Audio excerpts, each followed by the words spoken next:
Alors on est très heureux parce que ce qui est toujours surprenant dans ce genre de rencontre, c'est lorsque le Saint-Esprit descend, lorsqu'il fait quelque chose qu'on n'avait pas prévu qu'il allait faire.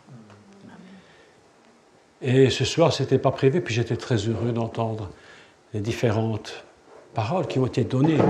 Je crois que lorsque le Seigneur nous montre des choses, il est toujours important de partager. Alors j'ai beaucoup aimé la vision, je ne sais plus de quelle sœur qui nous a dit qu'il avait vu un cône, et puis c'est toi, je ne sais plus.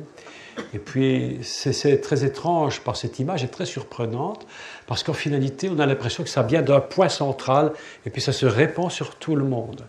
Et puis la parole de Claire qui dit un robinet pour chacun. Chacun. Comme dans chaque chambre, il y a un robinet pour chacun. Et le Seigneur nous a vraiment bénis ce soir avec cette parole. Vous savez, on n'a pas besoin de faire des grands discours pour que Dieu nous bénisse. Parfois, le Seigneur dit une phrase, deux phrases, par quelques-uns d'entre vous. Et lorsqu'il a parlé, on a l'impression que tout a été dit. Et qu'en finalité, on pourrait presque retourner et puis tout a été dit. Dis seulement un mot, j'aime cette phrase.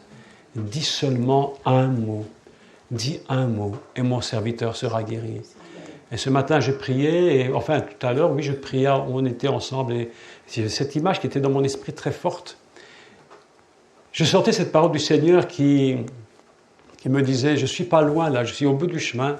Il m'a dit, et je sentais de mon esprit, prends-les et amène-les-moi. Amène-les-moi. J'ai dit, Seigneur, d'habitude, tu me dis, va vers les malades. Mais hier, cette heure, c'était beaucoup plus fort parce que quand il dit, amène-les-moi, ça veut dire en réalité, tu n'es qu'un instrument et c'est moi qui fais. J'ai strictement pas besoin de rien que tu me les amènes.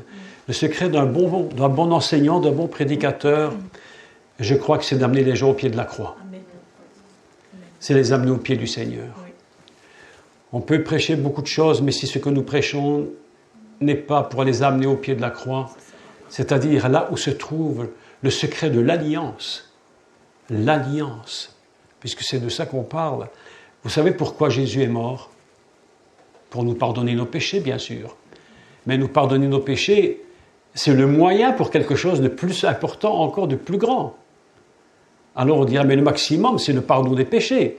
Mais mes amis, il y a encore plus grand. Ça, c'est le moyen, c'est pas le but. Écoutez bien, c'est pas le but, c'est le moyen. Le moyen de nous amener à la maison. Amen. Il est mort pour t'amener au ciel. Amen. Et quand tu seras là-haut, tout sera fait, tout sera dit. Tout sera fait et tout sera dit. Jésus vient sur la terre, il donne sa vie sur la croix pour nous, il meurt. Et lorsque le Père voit ça, la Bible nous enseigne une chose extraordinaire dans l'Épître aux Hébreux. Il dit que le Seigneur est rentré dans le tabernacle avec son propre sang. Et son Père lui a posé la question. Il lui a dit, mais mon fils, il dit, mais qu'est-ce que tu apportes dans tes mains? Et vous savez ce qu'il lui répond? Il lui répond, j'apporte le sang du sacrifice pour mon épouse. Saviez-vous que le grand sacrificateur, dans le tabernacle ou dans le temple, ne pouvait pas être sans, il devait être marié. Il ne pouvait pas se présenter sans être marié, parce qu'il est l'image du Messie qui vient avec son épouse. Qui vient avec son épouse. C'est pourquoi il était marié. L'alliance, c'est le secret pour entrer dans la présence et dans la maison de Dieu. Aujourd'hui, je voudrais donc vous parler de l'alliance. On en a parlé ce matin, je vous avais fait quelques commentaires sur cette alliance à partir du commencement de l'univers, lorsque Dieu a créé son monde, a créé l'univers entier, même l'univers était créé par alliance. Ce n'est pas simplement quelque chose qui lui est passé dans la tête de Dieu en disant « Tiens, je vais faire un monde et puis c'est bien comme ça ». Dieu savait, parce qu'évidemment, nous le savons tous, ce que je dis, nous le savons, c'est que Dieu n'est pas dans le temps, Dieu sait tout ce qui se passe, il connaît ton avenir, mais toute ta vie est déjà écrite, il sait tout de toi. Il sait tout de toi. Lorsque Dieu crée son monde, il savait comment ça allait tourner. Ça vous étonne peut-être, mais Dieu savait qu'il y aurait toute cette histoire aujourd'hui qui se passe dans le monde. Dieu n'est pas ignorant de toutes ces choses. Dieu le sait. Ce qui se passe, ce qu'ils sont en train de faire, et Dieu le sait. C'est pourquoi il a dit, je mets une alliance, je crée mon monde à partir d'une alliance. Je veux que moi et mon monde, nous soyons unis. Je ne veux pas que mon monde soit séparé de moi. C'est ce principe fondamental. Comme je vous l'ai dit donc ce matin, c'est pourquoi il a séparé, afin de pouvoir, que nous ayons la capacité de le choisir. S'il n'avait pas séparé son monde de lui, ou s'il avait dit débrouille-toi, nous n'aurions pas la capacité de l'aimer. L'amour de Dieu vient de la séparation. C'est surprenant ce que je dis. Mais c'est parce qu'il a séparé que nous avons la capacité de l'aimer ou de ne pas l'aimer. C'est ça la vérité. Je sépare mon monde de moi afin qu'il puisse choisir de m'aimer. C'est extraordinaire. D'ailleurs, le mot amour, qui se dit en hébreu hahava, c'est comme ça on dit hahava, sa valeur en hébreu est de 13.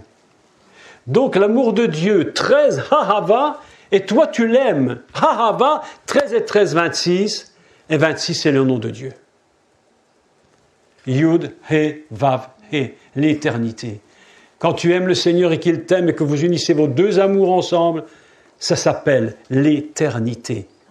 Lorsque ton amour et le sien seront réunis dans la maison du Père pour toujours, ce sera le lieu d'éternité. C'est l'amour qui nous donne l'éternité. C'est pourquoi Yeshua aimait tellement le Père, et le Père aimait tellement le Fils, qu'il disait toujours « Je vous donne la vie éternelle ». Extraordinaire. C'est là que nous aimons écouter la parole de Dieu. Parce qu'il est en train de nous entraîner, notre amour est en train de nous entraîner dans un niveau éternel. Nous ne sommes pas dans un niveau temporel, nous sommes dans l'éternité. Ce soir, nous avons touché une part d'éternité. Une part d'éternité. Et nous avons l'impression que nous avons... L'Esprit de Dieu descend, c'est extraordinaire, il parle par chacun d'entre vous. Et nous avons l'impression que maintenant, c'est extraordinaire, mais en fait, mes amis, nous avons effleuré une goutte de l'infiniment grand de Dieu. Mais s'il venait avec puissance, même pas contrôlable, pas du tout contrôlable, mes amis, nous serions même plus ici assis, nous serions prosternés par terre jusqu'à demain matin. Nous n'aurions même plus la force de nous lever de notre place. Nous n'aurions même plus la force de nous lever. La Bible nous dit que lorsqu'ils voyaient la vision de Dieu, ils tombaient sur leur face. Ils tombaient sur leur face. Et le Seigneur venait de le prendre et lui dit « Lève-toi, lève-toi, je dois te parler ». Adorer le Seigneur, nous ne pouvons le faire que parce que Dieu a fait alliance. Donc aujourd'hui, j'aimerais vraiment vous parler donc de cette alliance. Je vous ai donc dit ce matin qu'il y avait 3 grands types d'alliances. Et un des très grands types d'alliances, c'est donc l'alliance, l'arc-en-ciel. Vous vous souvenez de l'arc-en-ciel? Je ne vais pas tout redire, je l'ai dit. Et puis la deuxième grande alliance, c'est l'alliance par le feu. Et la troisième, indispensable, parce qu'elles ne peuvent pas se séparer l'une de l'autre, c'est les 3 grands types, mais qui sont indivisibles, c'est l'alliance par le sang. Alors la question du sang est déjà en soi très complexe. Pourquoi Dieu a-t-il besoin du sang? Quand tu lis la Bible, tu as l'impression que Dieu est un véritable boucher assoiffé de sang. Ça coule de partout. Tu dis, mais pourquoi est-ce qu'il veut absolument toujours du sang pour l'alliance? Comment se fait-il qu'il faut du sang pour l'alliance, mes amis? Mais tout simplement pour une raison à la fois compliquée et simple, c'est qu'il a créé Adam. Et que Adam signifie le sang. Aleph, Dalet, même, Adam. L'Aleph, c'est Dieu. Le sang, connecté avec l'Éternel. Le sang est connecté avec lui complètement. Et lorsque le sang se déconnecte du Aleph, lorsque le sang se déconnecte de la nature de Dieu, qu'il ne veut plus de lui, tu gardes le sang, mais le sang est en train de mourir. C'est pourquoi le sang qui coule dans les veines du monde, si tu n'es pas connecté avec Dieu, c'est déjà la mort. Ainsi Dieu dit, il faut récupérer le sang. Il faut récupérer la connexion avec Dieu. Il faut que le sang reconnecte avec le Créateur. Si le sang ne reconnecte pas avec le Créateur, c'est terminé. L'alliance ne peut pas avoir lieu. Il y a une alliance par le sang et par l'Éternel. C'est les deux ensemble qui forment le mot Adam. Vous imaginez? Et dans le mot Adam, il y a tout un sens extraordinaire. Il y a la première lettre qui signifie Abraham. Celui qui va connaître, un des premiers qui va connaître une alliance par le sang et par le feu. La deuxième lettre, Dalet, signifie David, fils de David.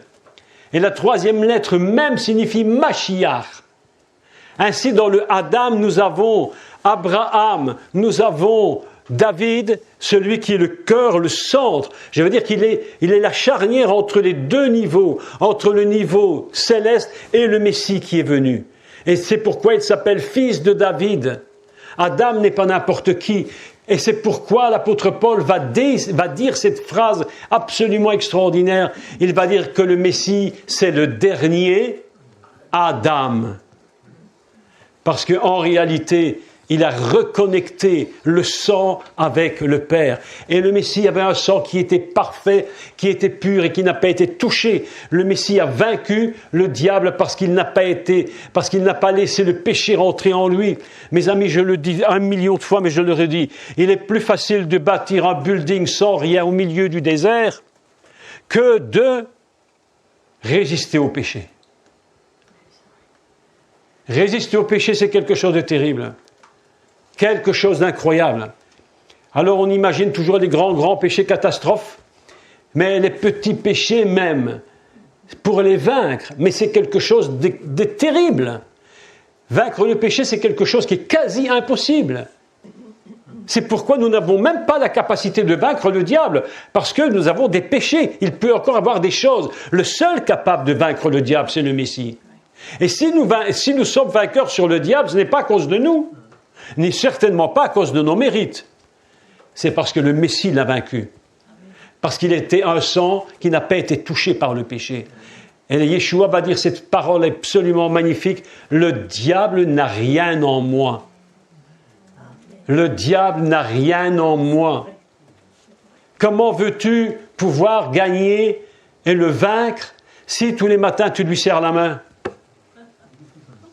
Tous les matins tu lui serres la main. Comment vas-tu? Bonne journée. Ça va? Il dit, oui, on a nos petites affaires à faire ensemble. Il t'a dit, je ne vais pas te rater, toi. Ah oui. Jésus dit, moi non. Vous savez à quoi ressemble, je vais dire, l'exemple est complètement stupide, mais passez-moi l'exemple, mais le Messie, il est comme une boule de billard.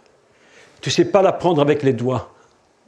Tu ne sais pas les prendre avec les doigts, parce qu'il n'y a aucune aspérité. Le péché produit dans ta vie des aspérités auxquelles le diable peut s'accrocher. Mais le Messie dit, le diable n'a rien en moi, rien. Il n'y a aucun endroit où il peut s'accrocher. Vous savez ce qui fait notre faiblesse? C'est parce que Satan arrive à s'accrocher à nous. Il trouve des failles. Et lorsqu'il a trouvé une faille, si petite soit-elle, c'est un point qu'il peut toucher pour s'accrocher. Et lorsqu'il s'y est accroché, pour le déloger, je te dis, bonne chance. Et tu peux crier au nom de Jésus tant que tu veux, il faut que tu passes à autre chose. C'est pourquoi nous avons besoin du Seigneur.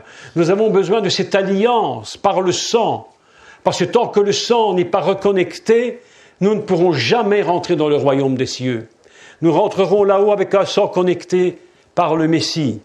Et c'est pourquoi toute personne au milieu de nous, je vais vous dire une vérité très importante, c'est pourquoi c'est terrible ce que je vais dire, mais la mort est une tristesse, mais en même temps c'est un grand bienfait.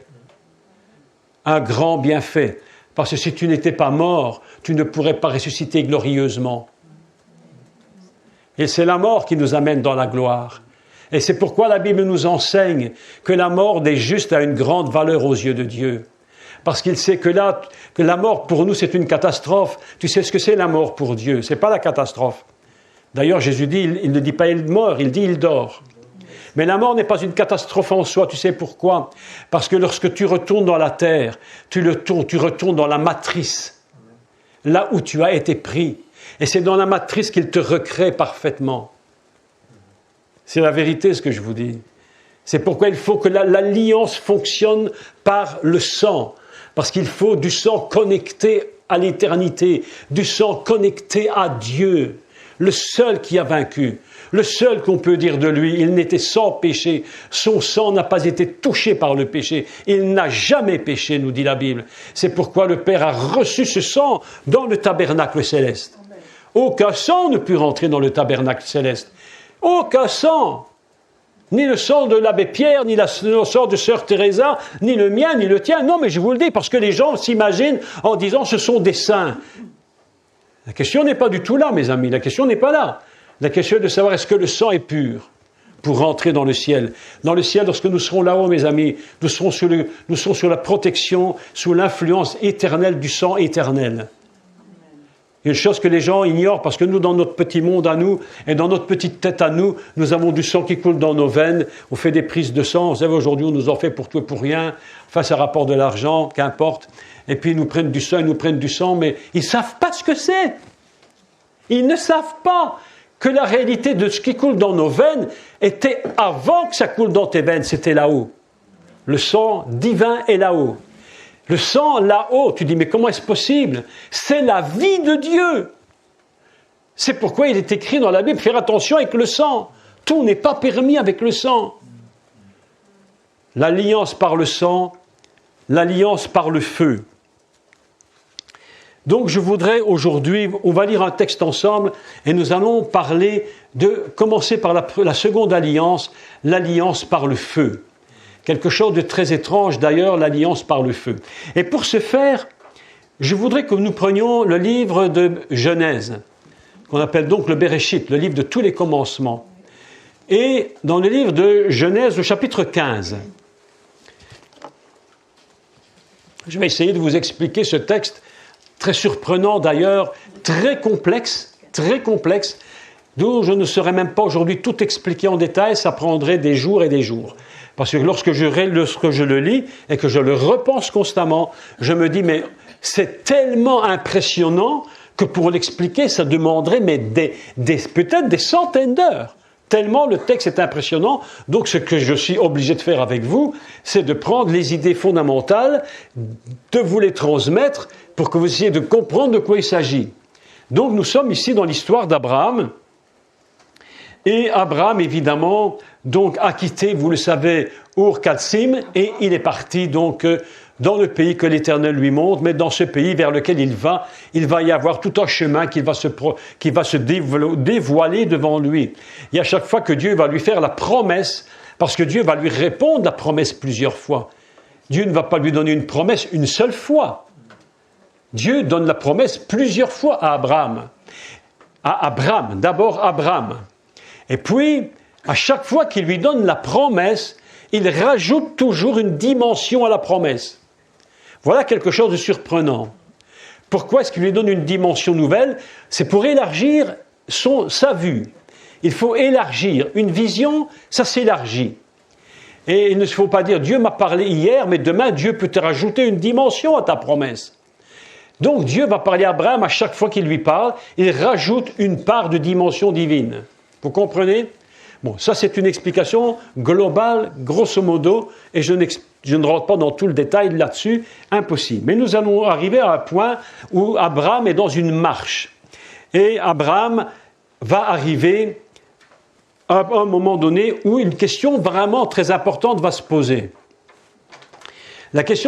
Première chose qu'il faut dire sur Abraham, et souvent les gens n'ont pas bien compris ce niveau, c'est que la première promesse que Dieu donne à Abraham, ce n'est pas la promesse d'un fils, c'est la promesse d'un pays. Souvent, on croit, écoutez, c'est un peu incroyable, mais souvent on croit que Yitzhak, c'est le fils de la promesse, et c'est vrai, il l'est. Mais la terre d'Israël, c'est aussi un miracle. La terre d'Israël est un miracle de Dieu. Et un miracle de Dieu, il faut le garder. Et si on perd un miracle de Dieu, c'est catastrophique. Et c'est pourquoi aujourd'hui, vous avez remarqué comment les nations veulent s'accaparer ce petit bout de terre là sur le globe terrestre en se disant ce sont des envahisseurs.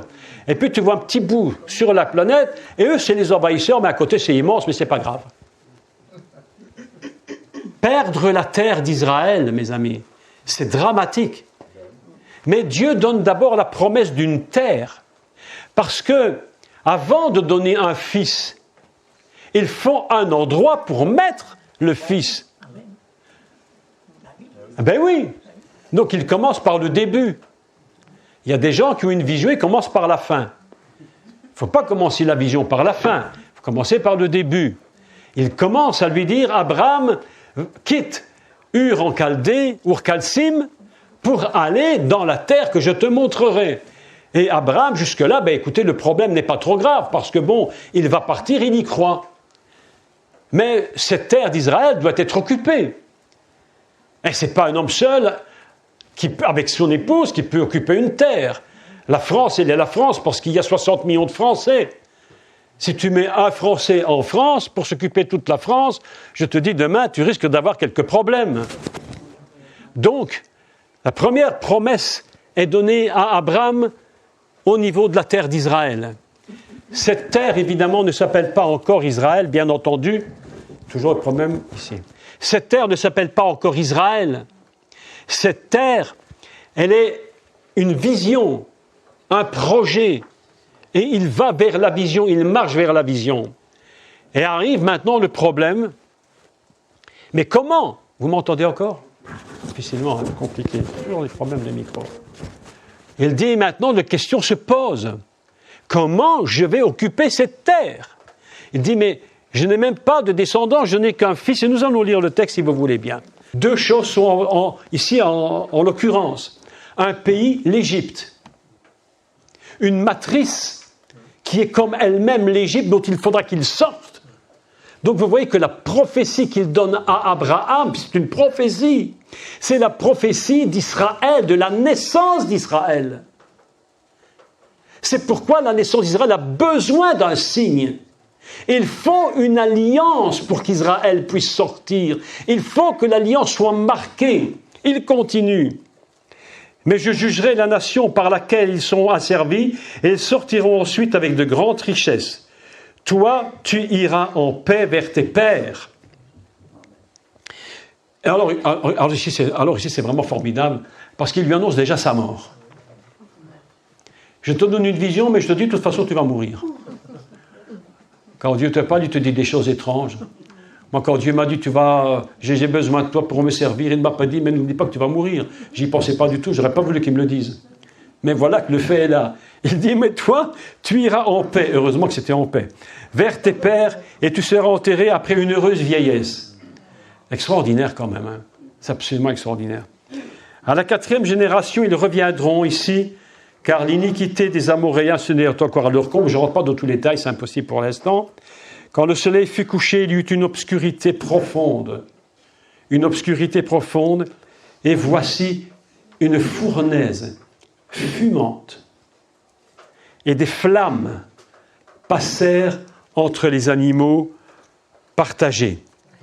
Il est dit que, et en ce jour-là, Dieu fit alliance avec Abraham. Il est entre les animaux partagés. Il est dit que Dieu fit une alliance, il a fait un pacte avec lui. En réalité, le mot pacte, c'est karat. Karat qui signifie couper. Il n'y a pas que les animaux qui ont été coupés. À l'intérieur d'Abraham, quelque chose était coupé. Impossible de passer à autre chose tant que nous-mêmes, il n'y a pas quelque chose en nous qui a été coupé. C'est difficile de dire, Seigneur, je fais alliance avec toi. Mais quand tu fais alliance avec quelqu'un, tu dois abandonner des choses. Abraham lui-même a dû abandonner des choses. Abraham est un homme coupé. Abraham est un homme qui est vraiment coupé. L'intérieur de lui est une brisure. Le monde entier renaît par la brisure. Est-ce que vous savez que le monde naît par la brisure? Il y a un texte dans la Genèse avec Noé. Il dit que la colombe revient avec une branche d'amandier. C'est ça? Amandier? Vous savez comment on appelle ça, la branche d'amandier? D'olivier. Une branche d'olivier. Vous savez comment on dit le mot branche en hébreu? Taraf. Et tu sais ce que ça veut dire, taraf? La coupure. On aurait dû traduire, il revient avec une coupure. le monde renaît par la coupure. Il renaît par la coupure, littéralement. Il faut donc qu'il y ait une division, un brisement pour que tu puisses recevoir ce que Dieu te donne. C'est impossible. La terre d'Israël a été donnée à un homme qui était coupé, un homme qui a su abandonner. Et voilà que nous avons maintenant une idée formidable, c'est le feu passe entre l'alliance. Vous vous rappelez, le Béréchit, il est là. Le Béréchit, en réalité, c'est quoi? C'est ce que nous sommes en train de lire maintenant. C'est ce que nous lisons maintenant. L'alliance par le feu. Autrement dit, lorsqu'Abraham accepte de rentrer dans l'alliance par la coupure et le feu, en réalité, il rentre dans la matrice originelle de l'univers. Ce n'est pas qu'une alliance sur terre. C'est quelque chose qui était déjà prévu de toute époque, de toute éternité. Ce que Abraham est en train de vivre, c'est le premier mot de la Torah. Alliance par le feu. Le mot alliance coupé, au milieu le feu. Et c'est pourquoi il est écrit, et voici des flammes passèrent entre les animaux. Il passe entre les animaux et il donne le signe. Je vais te donner un signe. Le signe, c'est la coupure et le feu. Tant qu'il n'y a pas de coupure, impossible de faire passer le feu. Les gens disent, Seigneur, baptise-nous de feu, tu ne sais même pas te couper. Les gens se posent la question, c'est quoi le baptême de feu? Il vous baptisera d'esprit et de feu. Mais tu ne sais pas ce que c'est le feu. Pour qu'il y ait du feu, il faut que tu sois déjà brisé en toi, séparé et déchiré. Et qu'une part, tu dis, une part de moi est là-haut, une part est ici ensemble. Nous allons fusionner, nous allons faire alliance. Et Dieu dit, c'est le feu qui te fera, qui sera le signe de ton alliance. Le jour de Shavuot à Jérusalem, ils étaient tous dans la chambre haute. Tous dans la chambre haute. Est-ce que vous croyez qu'ils étaient dans un état normal ? Je vais te dire quelque chose que tu ne peux peut-être même pas penser. Ils étaient tous brisés. Le Messie était parti, leur cœur était brisé. Ils étaient déchirés. Déchirés en deux. Et le Seigneur a dit, attendez ce que le Père a promis. Il est venu d'abord il a dit, comme un souffle violent, le vent est venu. Il est écrit ici, dans le texte, il y eut donc une fournaise fumante et des flammes passèrent. Le jour de Pentecôte, si les 120 dans la chambre haute n'avaient pas été des gens dont le cœur était complètement ouvert à l'alliance, jamais le feu ne serait venu. Les chrétiens veulent de l'onction, les chrétiens veulent la puissance, mais si tu n'as pas le feu, tu ne peux pas, Dieu ne reconnaît même pas l'alliance. Dieu veut te donner quelque chose, mais il veut que tu passes par le feu. C'est pourquoi c'est difficile. Nous ne pensons pas comme le monde. Le monde veut du confort. Que du confort. Que du confort. Dieu nous dit, moi je veux que tu passes par le feu. Je veux, et ce sera le signe. Mes amis, vos épreuves, vos difficultés, c'est le signe que Dieu t'a choisi. On ne parle pas comme le monde ici, on est complètement à côté du monde. On est complètement à côté, on n'a rien à voir avec le monde. Quand tu regardes ta vie passée et que tu mets tout en place à partir du moment où tu t'es converti, tu as dit j'accepte le Seigneur dans ma vie, je me dépose sur l'autel. Autrement dit, tu t'es mis en sacrifice, tu as été partagé. Sur l'autel, on partage l'animal. On ne le met pas en entier, on le partage. Et sur l'autel, il y a le feu qui brûle. Lorsque tu t'es donné au Seigneur, et que ta vie a été déchirée, tu dis, cette vie que je possède, je ne la veux plus, je veux une autre vie, quelque chose qui t'appartient, quelque chose qui te fait plaisir, quelque chose qui a une bonne odeur devant toi, quelque chose qui a une odeur qui te plaît. C'est une vie partagée. Et c'est à ce moment-là que le feu va intervenir. C'est pourquoi le jour de Shavuot, le feu a confirmé qu'ils étaient véritablement dans l'alliance. C'est le feu qui confirme l'alliance. C'est ton épreuve qui confirme l'alliance. Parfois tu te dis, mais on nous dit souvent, et c'est une vérité dans l'Église, plus la vision est grande, plus l'épreuve est grande. Mais oui, parce que plus c'est grand, plus le don est grand, plus il faut du feu pour confirmer. Il faut que tu confirmes. Tu comprends ce que je veux te dire? C'est pourquoi lorsque l'épreuve vient pour confirmer ton alliance, confirmer ton alliance. J'ai pas dit confirmer ton ministère. Hein. J'ai pas dit confirmer ton ministère, c'est autre chose. Il y a des gens qui demandent toujours, Seigneur, confirme-moi mon ministère. Quand ils demandent un signe, Dieu leur donne un signe. Ils ne sont toujours pas contents, c'est pas suffisant, donne-moi un deuxième. C'est toujours pas suffisant, ils n'arrivent pas. 3, et ils continuent. J'ai dit, mais arrêtez, tu n'as pas besoin d'être confirmé dans ton ministère. Tu as besoin d'être confirmé dans l'alliance. C'est ça la vérité. L'endroit où tu vas aller, où tu vas travailler, doit être confirmé par le feu. Et ce feu, c'est quelque chose qui est difficile. Vous comprenez comment c'est difficile? Une chose est étrange dans le tabernacle. Très étrange. Moi, je trouve des étrangetés partout. Dans le tabernacle, il y a 2 fumées. 2 fumées. Une qui pue, une qui sent bon. Oui? Oui? Celle qui sent mauvais, la plus horrible, Dieu se penche, parce que Dieu a un nez. Il penche sur l'alliance. Il y a l'autel des sacrifices, là. Et la bête est en train de mourir, là. Marie-Laure est en train de mourir, là. Elle est coupée en morceaux et le feu est en train de la briser. Et l'Éternel vient au-dessus de Marie-Laure. Il penche son nez. Pour tout le monde, à l'extérieur, le cadavre qui brûle, c'est une odeur puante. Horrible. Un cadavre qui brûle, c'est horrible. En Inde, on est obligé de mettre de toutes sortes de parfums pour cacher l'odeur, tellement c'est horrible. La chair brûlée, c'est horrible. Dieu se penche sur Marie-Laure. Et il dit, c'est une bonne odeur. Dieu n'a pas la même odeur que nous. Il n'a pas le même odorat que nous. Dieu ne sent pas comme nous. Ce qui pue aux yeux des hommes, mes amis, a une bonne odeur pour Dieu. Amen.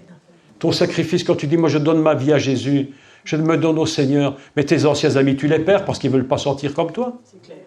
Ils veulent pas, est-ce que c'est vrai ou non? Oui, c'est vrai. Ils ne veulent pas sentir comme toi. Ils disent, moi je ne veux pas sentir le chrétien, je ne veux pas sentir ça. Moi je veux sentir l'odeur du monde. Mais sans l'odeur du monde. Mais cette odeur du monde ne montera jamais vers le ciel. Il n'y a que l'odeur du sacrifice qui monte vers le ciel. Et le sacrifice n'est confirmé que parce que le feu est dans le sacrifice. S'il n'y a pas de sacrifice, il n'y a pas de feu. C'est fini. S'il y a sacrifice, il faut du feu. Et s'il n'y a pas de feu, le sacrifice, il n'y a pas d'alliance. Mes amis, écoutez-moi. Je vais vous dire des vérités qu'il faut que vous reteniez absolument. Quand nous donnons notre vie au Seigneur, il ne confirme pas ton ministère. Il ne confirme pas de ministère, ce n'est pas le problème, le ministère. Le problème, c'est l'alliance. Est-ce que nous avons fait alliance avec Dieu? Et quand tu as fait l'alliance avec Dieu, ça ne veut pas dire que Dieu te donne un ministère. Est-ce que c'est vrai? Ce n'est pas parce que tu as fait alliance que Dieu te donne d'office un ministère. Il peut te dire, tu resteras chez toi comme une maman à la maison, tu t'occuperas de tes enfants. Mais moi, Seigneur, je veux faire quelque chose de grand pour toi. Mais occupe-toi de ta famille, c'est très grand. Et c'est déjà très compliqué. Oui ou non? Je vous dis la vérité. C'est vrai. Donc ça veut dire que le feu qui passe dans les animaux partagés, c'est le signe de l'alliance. C'est pourquoi la Bible nous dit qu'Abraham, Dieu fit une alliance, Dieu a fait avec Abraham. Il s'est engagé envers Abraham, ça s'appelle en hébreu, donc on appelle cela la coupure. Littéralement, le mot traduit, c'est pas faire cette union, le choix de l'union, c'est la coupure. Abraham est un homme coupé. Parce que je vous dis ceci, la véritable alliance qui va donner la terre d'Israël, c'est Abraham coupé. C'est la coupure d'Abraham. On peut voir les animaux partagés, ça c'est autre chose. Je n'ai pas le temps de rentrer dans toute cette explication des animaux partagés. Mais dans tout sacrifice, il y a quelque chose qui va nous reconnecter avec Dieu. Tout sacrifice contient du sang. Lorsqu'on coupe l'animal, le sang va couler. Dieu fit un pacte avec Abraham, nous dit la Bible. Dieu fit un pacte. Le mot traduit, ce n'est pas Dieu fit un pacte, même si c'est vrai. C'est Dieu coupa.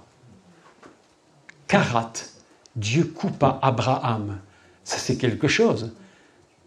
Quand tu le lis comme ça, tu te dis, mais en finalité, les animaux servaient à quoi? C'était le signe de quelque chose de plus intérieur. Ta vie, ce que Dieu te demande ce soir. Est-ce que tu as fait alliance avec moi? Beaucoup n'ont pas fait d'alliance avec Dieu. Beaucoup de croyants sont croyants, mais n'ont pas fait d'alliance. Beaucoup de gens servent le Seigneur, mais la véritable alliance, ils ne l'ont pas faite. Vous savez pourquoi? Parce qu'ils ne savent pas ce que c'est que le feu. C'est le feu. La Bible nous parle de l'or éprouvé par le feu. Il dit, je vais te faire passer au creuset comme l'or. Je vais te faire passer au creuset comme l'or, pour qu'il devienne pur, qu'il soit utilisable. Beaucoup de gens croient être utilisables et ne sont pas utilisables.